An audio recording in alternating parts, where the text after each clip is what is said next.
ദൈവനാമം മഹത്വപ്പെടുമാറാകട്ടെ. എല്ലാവർക്കും സന്തോഷവും സമാധാനവും നിറഞ്ഞ ക്രിസ്മസ് ആശംസകൾ നേരുന്നു. ജീസസ് വോയിസ് മെസ്സേജ് എന്ന പ്രഭാത ദൈവവചന ധ്യാനത്തിലേക്ക് എല്ലാവർക്കും സ്വാഗതം. അല്പസമയ ധ്യാനത്തിന് ഒരു ചെറിയ വേദഭാഗം വായിക്കുന്നു. വിശുദ്ധ ലൂക്കോസ് എഴുതിയ സുവിശേഷം അധ്യായം 2 10 മുതൽ 13 വരെ. ദൂതൻ അവരോട്, ഭയപ്പെടേണ്ട, സർവ്വജനത്തിനും ഉണ്ടാകുവാനുള്ളൊരു മഹാസന്തോഷം ഞാൻ നിങ്ങളോട് സുവിശേഷിക്കുന്നു. കർത്താവായ ക്രിസ്തു എന്ന രക്ഷിതാവ് ഇന്ന് ദാവീദിൻ്റെ പട്ടണത്തിൽ നിങ്ങൾക്കായി ജനിച്ചിരിക്കുന്നു.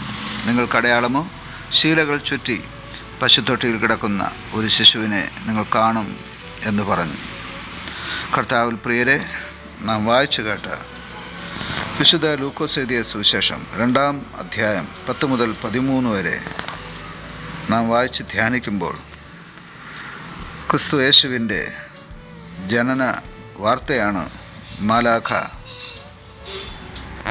അന്ന് ആ പ്രദേശത്ത് പാർത്തിരുന്ന ഇടയന്മാരെ അറിയിക്കുന്നത്. ഇവിടെ മാലാഖ ആട്ടിടയന്മാരോട് പറയുന്ന ഒരു പ്രസ്താവന, ഒരു ശിശുവിനെ നിങ്ങൾ കാണും എന്നുള്ളതാണ്. ഒരിക്കൽ കൂടെ ജീസസ് വോയിസ് മെസ്സേജിൻ്റെ എല്ലാ പ്രേക്ഷകർക്കും സന്തോഷവും സമാധാനവും ദൈവാനുഗ്രഹവും നിറഞ്ഞ ക്രിസ്മസ് ആശംസകൾ നേരുന്നു. ഇന്ന് എന്നതുപോലെ ഒരു ദിവസം ദൈവം ഈ ഭൂമിയിൽ ഭൂജാതനായി എന്ന് നാം വിശ്വസിക്കുന്നു. ഈ ദിവസം സംബന്ധിച്ച് വേദപണ്ഡിതരുടെ ഇടയിൽ തർക്കങ്ങളുണ്ട്. എങ്കിലും തിരുവചനത്തിൻ്റെ അടിസ്ഥാനത്തിൽ നാം കാണുന്നത് യേശു ഈ ഭൂമിയിൽ ഭൂജാതനായി എന്നുള്ളതാണ്. ഈ വിഷയത്തിൽ ആർക്കും തർക്കമില്ല. യേശുവിൻ്റെ മനുഷ്യാവതാരം മാനവരക്ഷയ്ക്ക് വേണ്ടിയായിരുന്നു. സ്വർഗത്തിൽ വസിക്കുന്ന ദൈവത്തിൻ്റെ ദൃശ്യരൂപം യേശു ഈ ഭൂമിയിലേക്ക് കൊണ്ടുവന്നു. ദൈവത്തെ പൂർണ്ണമായി ആർക്കും കാണുവാൻ കഴിയില്ല. അങ്ങനെയുള്ള ദൈവം മനുഷ്യനെ സന്ദർശിക്കുവാൻ ഒരു ദാസ വേഷം സ്വീകരിക്കുകയാണ് ഉണ്ടായത്. മനുഷ്യൻ്റെ വേദനകൾ, ഭാരങ്ങൾ തൊട്ടറിയുവാൻ വിണ്ണിലെ ദൈവം മണ്ണിലേക്ക് ഇറങ്ങുന്നു. മർത്യ ജീവിതത്തിൻ്റെ ഇരുൾ നീക്കുവാൻ ലോകത്തിൻ്റെ വെളിച്ചം ഭൂമിയിൽ ഉദിച്ചിരിക്കുന്നു. മനുഷ്യൻ മൂലമുണ്ടായ പാപത്തിൻ്റെ പരിഹാരമായി ഒരു പ്രായശ്ചിത്ത ബലിയാടായി ക്രിസ്തു ജനിച്ചിരിക്കുന്നു. ക്രിസ്തുവിൻ്റെ ജനനം ഇന്ന് ലോകം ആഘോഷിക്കുന്നത് ഭൗതിക വിഭവങ്ങളിലാണ്. എന്നാൽ ക്രിസ്തുവിൻ്റെ ജനനം മനുഷ്യഹൃദയങ്ങളിലാണ് നടക്കേണ്ടത്. സ്വർഗത്തിൽ പിതാവായ ദൈവത്തിൻ്റെ വലത്തുഭാഗത്ത് ഉപവിഷ്ടനായിരുന്നവൻ തൻ്റെ ദൈവത്വം സ്വയം വെടിഞ്ഞ് മർത്യ വേഷധാരിയായി വന്നത് ഇന്ന് നമ്മുടെ ഹൃദയങ്ങളിൽ വസിക്കുവാൻ വേണ്ടിയാണ്. ഓരോ മനുഷ്യ ഹൃദയങ്ങളിലും ക്രിസ്തു ജനിക്കണം. മുഴുപ്രപഞ്ചത്തിലെ സകലജാതി ജനങ്ങളും ദൈവത്തിൻ്റെ രക്ഷ നേടുവാൻ ക്രിസ്തുവിനെ ഹൃദയത്തിൽ സ്വീകരിച്ചേ മതിയാവൂ.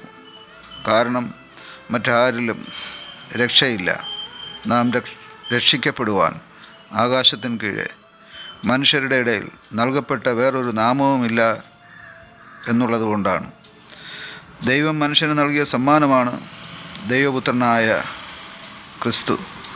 ആ ദൈവപുത്രനെ ഹൃദയത്തിൽ ഗർഭം ധരിച്ച് മറിയെപ്പോലെ പ്രസവിച്ച് ലോകത്തിന് നൽകുവാൻ നമുക്ക് നമ്മെ ഈ ക്രിസ്മസ് ദിനം സമർപ്പിക്കാം.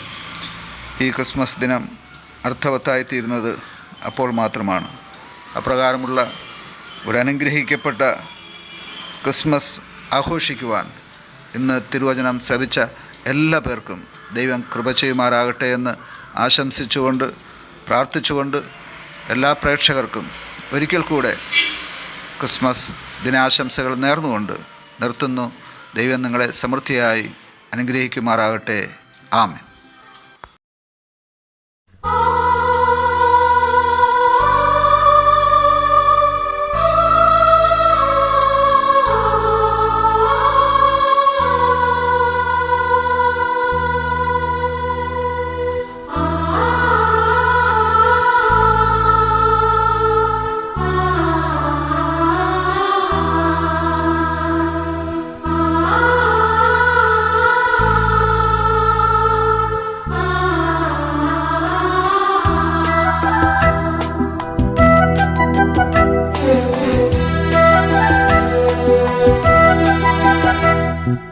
കാലിത്തൊഴുത്തിൽ പിറന്നവനേ കരു